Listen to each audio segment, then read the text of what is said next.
అంబేద్కర్ కోనసీమ జిల్లా అమలాపురం పార్లమెంట్ నియోజకవర్గం అభివృద్ధి ధ్యేయంగా పనిచేస్తానని ఎంపీ అభ్యర్థి గంటి హరీష్ మాధూర్ బాలయోగి వెల్లడించారు. గురువారం అమలాపురంలో పాత్రికేయుల సమావేశంలో మాట్లాడుతూ తన తండ్రి బాలయోగి ఆశయ సాధనకు కష్టపడి పనిచేస్తానని గ్రామాల్లో ప్రచారానికి వెళ్తుంటే బాలయోగి కుమారుడిగా ప్రజలు బ్రహ్మరథం పడుతున్నారు అని కొనియాడారు. గత ప్రభుత్వం 5 సంవత్సరాల్లో అభివృద్ధి శూన్యమని, ఎంపీ అభ్యర్థిగా గెలిచిన వెంటనే ఒక ప్రణాళిక ప్రకారం అభివృద్ధి ధ్యేయంగా పనిచేస్తాను అని వెల్లడించారు.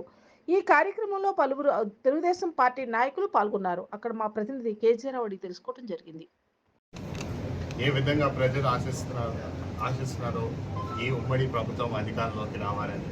ఎందుకంటే ఈ 5 సంవత్సరాలు మీరు చూశారు, ఈ వైసీపీ ప్రభుత్వం అధికారంకి వచ్చే ముందు ఒక మాట, అధికారంకి వచ్చిన తర్వాత మరొక మాట మార్చుకున్నారు. మీరు అందరూ చూశారు ఏ విధంగా వారి ముందు అధికారంకి వచ్చే ముందు పోలవరం అన్నారు, అమరావతి అన్నారు, సంక్షేమం అన్నారు, నవరత్నాలు అన్నారు. కానీ అధికారంకి వచ్చిన తర్వాత మాత్రం వీటి గురించి పట్టించుకునే పరిస్థితి కూడా లేదు. మీరు చూస్తున్నారు, మన పార్లమెంట్ పరిధిలోని కూడా అభివృద్ధి అయితే మనం చూస్తే ఎక్కడ కూడా పూర్తి కాలేని విషయం. ఆనాడు మీరు కూడా రైల్వే లైన్ గురించి కూడా మాట్లాడడం జరిగింది. కానీ ఎప్పుడు కూడా ఈ రైల్వే లైన్ గురించి ఈ 5 సంవత్సరాలు పార్లమెంట్లోని కూడా ఇక్కడ ఉన్న ఎంపీ కూడా మాట్లాడలేని పరిస్థితి. అలాగే ఇక్కడ ఉన్న రివెట్మెంట్ ఇష్యూస్ అయినా సరే, లేకపోతే ఔటర్ రింగ్ రోడ్ అయినా సరే, వీటి గురించి కూడా ఎక్కడ కూడా ప్రస్తావించడం కూడా లేని పరిస్థితి. ఈ 5 సంవత్సరాలు మరి వీళ్ళు ఇచ్చిన పార్లమెంట్ పరిధిలో ఇచ్చిన హామీలు ఎక్కడికి పోయాయి?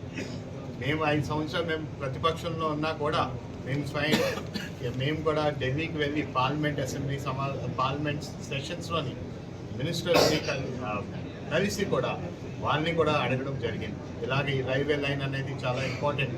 ఈ కోనసీమ ప్రాంతంలోని ప్రజలు కూడా ఆశిస్తున్న ఈ రైల్వే లైన్ ఇప్పుడు దాకా కూడా దాని గురించి ఎటువంటిది స్టేట్ కూడా ఇవ్వాల్సిన మ్యాచింగ్ షేర్ కూడా ఇప్పుడు దాకా ఇవ్వలేదు. కానీ మీరు ముందుకు వచ్చి మీరు ఇవ్వాలి అంటే చాలాసార్లు ఈ 5 సంవత్సరాల్లోని వాళ్ళ ఫిజికల్ బిల్లోని కూడా మన అమలాపురం కోనసీమ రైల్వే లైన్ కూడా నిధులు కేటాయించారు. కానీ స్టేట్ ఇవ్వాల్సిన మ్యాచింగ్ గ్రాంట్ మాత్రం ఈ 5 సంవత్సరాలు కూడా పట్టించుకోలేని పరిస్థితి. మేము కూడా ప్రతి ఇంటికి వెళ్ళినప్పుడు కూడా ఈ విషయాల గురించి కూడా మాట్లాడుతూ, అలాగే ఈ 5 సంవత్సరాలు ప్రజలే తెలియజేసుకుంటారు. ఎన్నికల ప్రచారంలో వాళ్ళు అడుగుతుంటే మా గ్రామంలోని ఎప్పుడన్నా సరే అభివృద్ధి జరిగిందైతే మాత్రం అది 2014 నుంచి 19 మీ ప్రభుత్వం హయాంలో. ఇప్పుడు అదే సీసీ రోడ్స్, గ్రామంలో ఉన్న అదే సీసీ రోడ్స్, గ్రామంలో ఉన్న డ్రైన్స్, లేకపోతే గ్రామంలో ఉన్న వాటర్ ట్యాంక్స్, ఇవన్నీ కూడా ఆనాడు కట్టినవే ఇప్పుడు కూడా అలాగే ఉన్నాయి. మరి ఈ 5 సంవత్సరాలు దీన్ని ఏం చేశారు? ఇదే ప్రజలు తెలియజేసుకున్నాం. మేము ఒక్కటే వారి ప్రజలందరూ తెలియజేస్తాం. మీరు రేపన్నాడు ఖచ్చితంగా ఉమ్మడి అభ్యర్థులకి మీరు సహకరించండి. రేపు అధికారం వచ్చిన తర్వాత మీ గ్రామమైన, మండలమైన, నియోజకవర్గం, పార్లమెంట్ పరిధిలో ఉన్న ప్రతి ఇష్యూకి మేము పరిష్కారం చూపిస్తామని కూడా ప్రజలందరికీ తెలియజేస్తున్నాం. ఈ మాట ప్రజల నుంచి కూడా వాళ్ళు కోరేది ఒకటే, రేపన్నాడు మన గ్రామ సమస్యలు మీరు పరిష్కారం చూపించాలి. మేము కూడా ఖచ్చితంగా వాటికి పూర్తి సహకరిస్తామని కూడా వాళ్ళందరికీ తెలియజేస్తున్నాం. మీ నాన్నగారు మీరు ప్రత్యేకంగా ఏం చేయదలుచుకున్నారు? మీ నాన్నగారి మాదిరిగా ప్రత్యేక గుర్తింపు ఉంది మీ నాన్నగారికి. అలాగే ఆ తరహాలో మీరు ఏం చేయబోతున్నారు? మా నాన్నగారు ఈ కోనసీమ జిల్లాకి అయితే ఆయన చాలా ఆశయాలు ఆయన నెరవేరకుండా ఉంటుంది. ఆయన ఆనాడే అనుకున్నారు ఇక్కడ దీన్ని. ఆనాడు మీరు చూస్తే నేషనల్ హైవేని కూడా రావులపాలెం మీదుగా తీసుకురావడం జరిగింది. అలాగే కోకోనట్ విషయంలోని కూడా అప్పుడు స్కిల్ డెవలప్మెంట్ కూడా బోర్డు కూడా ఏర్పాటు చేయడం జరిగింది. అలాగే ఆనాడే నాన్నగారు అనుకున్నారు ఇక్కడ అట్లీస్ట్ మనం ఒక ప్రభుత్వ హాస్పిటల్ ఉండాలని చెప్పి అప్పుడు కిమ్స్ ఇలాంటివి కూడా ప్రోత్సహించడం కూడా జరిగింది.